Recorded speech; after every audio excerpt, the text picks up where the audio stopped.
Brown, and I'm going to be doing 3 projections of the knee: AP, oblique, and lateral, the intercondylar fossa, and a tangential patella.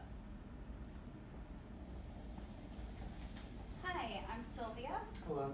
I'm going to be doing your x-rays on the knee today. What brings you in? I hurt my right knee the other day playing basketball.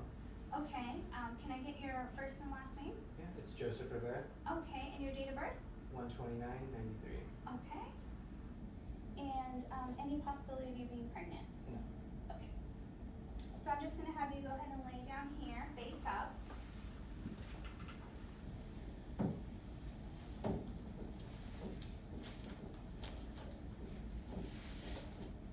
Okay, I'm going to go ahead and shield Joseph here. And we're going to be angling the tube 3 to 5 degrees cephalad because he is a little bit thicker. I'm going to make sure that my bucky is lined up.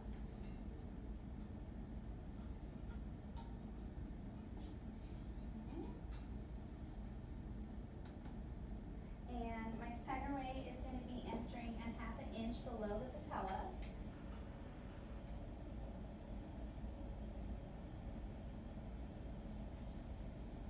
And I'm just going to go ahead and cone in here a little bit.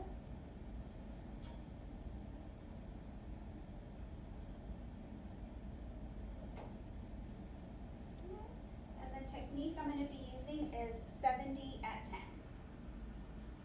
Okay, and you said it was your right knee, so I'm going to go ahead and mark that here. Okay, go ahead and hold still for me. X-ray. For this projection, we'll be doing an AP medial oblique of the knee. We will be rotating the leg 45 degrees medially.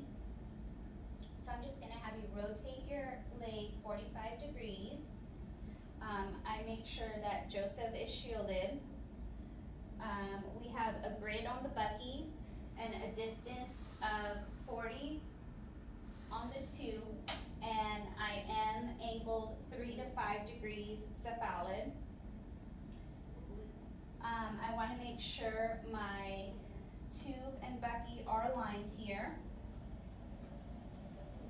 So I'm just going to position Joseph and make sure that my CR is entering at 1/2 inch below the patella.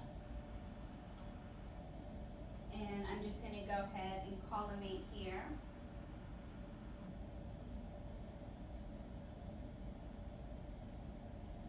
Okay. And it is his right knee, so I'm going to go ahead and mark that here. We're using a technique of 70 at 10. If you can go ahead and just hold still for me. X-ray. For this projection, we'll be doing a lateral knee, so a medial lateral lateral. I will have the patient lay on their affected side, so this side will be, his affected side is the right knee, so he will lay on the right side. So Joseph, if you can turn to your right side, please, and bring your left knee forward, and have Joseph flex his right knee 20 to 30 degrees. Make sure that the patient is still shielded. I'm going to have a distance of 40. Make sure that my tube is aligned with my bucky. I still have a grid on my bucky for the knee. I'm going to be using a technique of 70 at 10, and I'm going to be angling my tube 3 to 5 degrees cephalad so I can open up the joint space of the medial epicondyle. The CR will be entering 1 inch distal to the medial epicondyles. So I'm just going to go ahead and align the CR.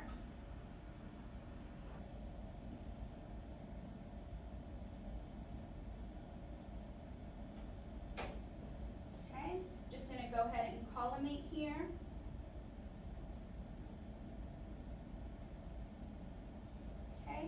go ahead and mark the right knee with my marker. Okay, if you can just go ahead and hold still for me. X-ray. Okay, that's it.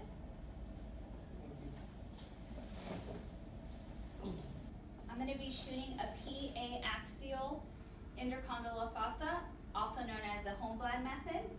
If you can just get on the bed on all fours. We will have no angulation on the tube on this one. We have a distance of 40 degrees. We'll be using a technique of 70 at 10. We're going to be using a free cassette with a grid on it. If you can just go ahead and lift your leg, I will slip this under. The CR will be entering the long axis of the leg, and his leg is forming a 70 degrees. Okay, so I'm just going to go ahead and line up my table now that I have him positioned. And I'm going to go ahead and collimate now.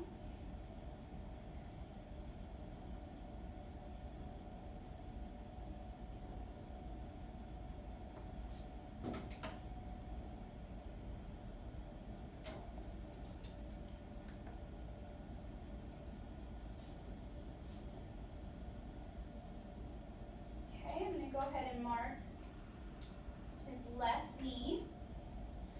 And I'm going to go ahead and shield my patient.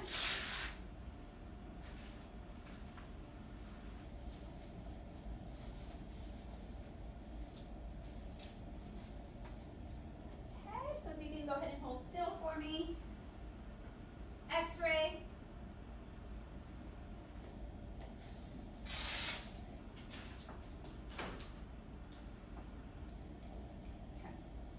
For this projection, we're going to be shooting a patella tangential projection, also known as the sunrise method. I'm just going to have you sit at the end of the table.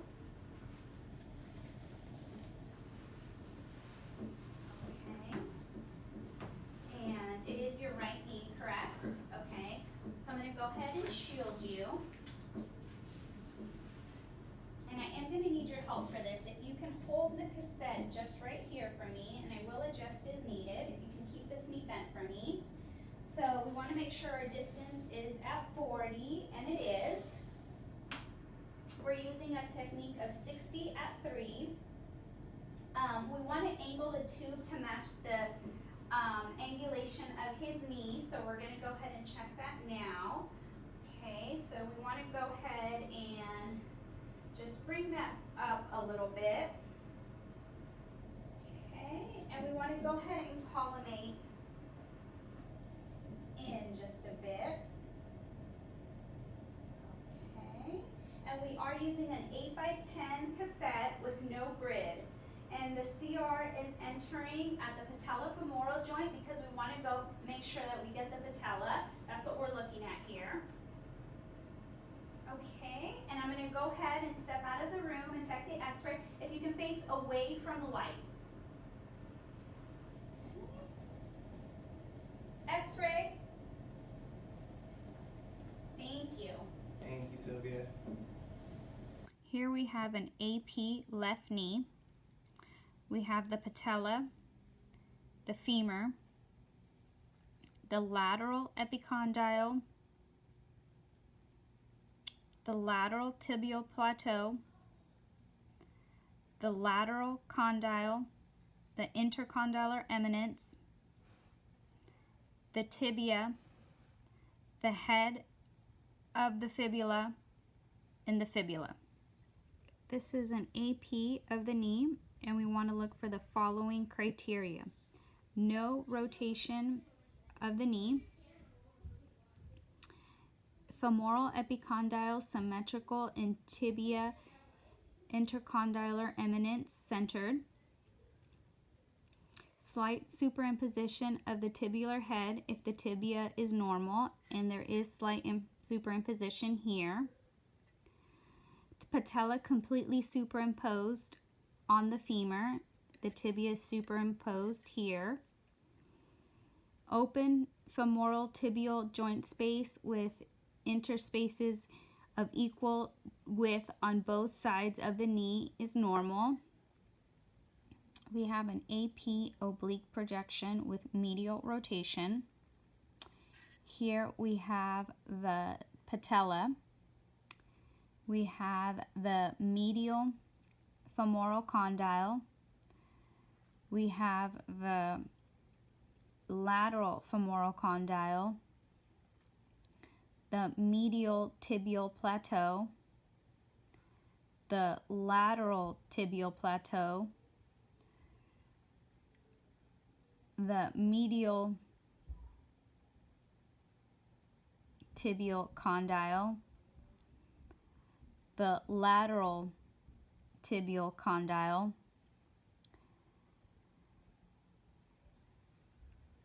the tibial fibular articulation, the fibula, and the tibia. Criteria of the AP oblique with medial rotation, you would want to see the following criteria. The tibia and fibula separated at the proximal articulation, which is here. Ideally, you would want to see more of an open joint space here. The posterior tibia, the lateral condyles of the femur and tibia, which you see here, both tibia plateaus, so here and here. Margin of the patella projecting slightly beyond the medial side of the femoral condyle, which we do see here. Open knee joint, we do see a slight open knee joint here. Here we have the lateral projection of the knee, medial lateral. We want to see the following anatomy. We have the femur, the patella, the femoral condyles, the tibial plateau, the tibia, and the fibula. Criteria for a lateral knee, we want to see the following. The knee flexed to 20 to 30 degrees in a true lateral position to demonstrate the femoral condyles superimposed, which we do see the condyles superimposed here. We want to see the fibular head and tibia slightly superimposed, which we see here. The patella in a lateral profile, the patella is here in the lateral profile. The open patellofemoral joint space here. And we want to see the open joint space between femoral condyles and tibia. The PA axial projection Holmblad method, you want to see the following. The patella, the lateral femoral condyle, the intercondylar fossa, the medial femoral condyle, the medial intercondylar eminence, and the lateral intercondylar eminence. The following criteria you want to see for the Holmblad method is open intercondylar fossa, which we see here, posterior surfaces of the femoral condyles, knee joint space open with one or both tibial plateaus in profile, here are the plateaus, and no rotation, demonstrated by slight tibular overlap and center intercondylar eminence, and we have slight overlap here. We want to be able to see the following for the tangential projection Segass method. The patella, the patellar femoral articulation, the lateral femoral condyle, and the medial femoral condyle, and the fibula.